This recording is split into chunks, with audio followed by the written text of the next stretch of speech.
makeup or socialized in public, was actually a billionaire online. She not only traveled extensively and checked in at various locations but also owned multiple luxury cars, and even her name was different. Originally, it was supposed to be the wife's turn to pick up their daughter from school that day, but the daughter called him instead, saying her mother hadn't shown up. He then rushed to the school to bring his daughter home. His wife's phone was unreachable, and there were no missing clothes at home. She seemed to have vanished into thin air. While chatting with his daughter, he accidentally discovered that his wife had another social media account. After several attempts, he finally unlocked the password and discovered that his wife was leading another life.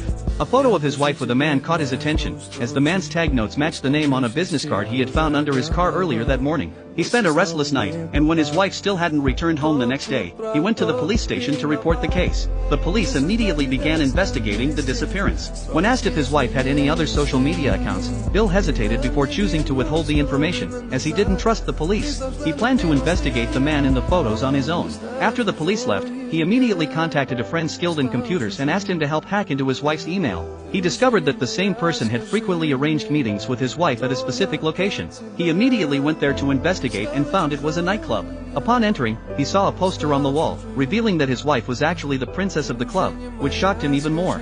His friend also helped him find information about the man in the photo. The man was a true second-generation wealthy individual, with family businesses spread across the country. Bill's wife, Lisa, had already resigned 3 months ago and had been working as a volunteer at the charity run by the second-generation wealthy individual's sister. Bill couldn't believe his wife was living a double life right under his nose, so he decided to immediately go to the charity to investigate further. As soon as he arrived, before he could explain his purpose, he heard the rich second-generation heiress's sister scream, and a woman fell to the ground. Bill immediately took off his coat to stop the bleeding and then helped carry the woman to the ambulance. The rich second-generation heiress's sister, Shilan, finally noticed him and asked who he was and what he was doing there. Bill initially wanted to say he was there to find Lisa, but then changed his mind and said he was there to volunteer. Shilan said she was too busy to talk and would discuss it with him when she returned from the hospital.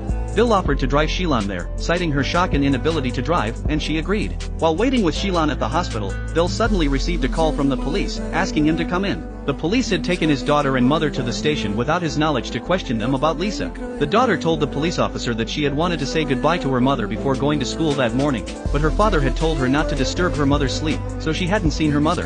Coincidentally, the police officer found footage from nearby surveillance cameras showing Bill leaving in his car at 3 a.m., so he suspected that Bill had killed Lisa and moved her body outside in the middle of the night. He hadn't let his daughter say goodbye that morning because he was afraid she would discover that Lisa wasn't even at home. Bill denied the police officer's speculation, saying he had gone to visit Lisa's neighbor at 3 a.m. because the neighbor's insurance had burned down, and he had asked him to help fix it. The police officers didn't believe his story because they had learned from Bill's neighbor that Bill had been unfaithful to Lisa, and Lisa had wanted to break up, but Bill refused.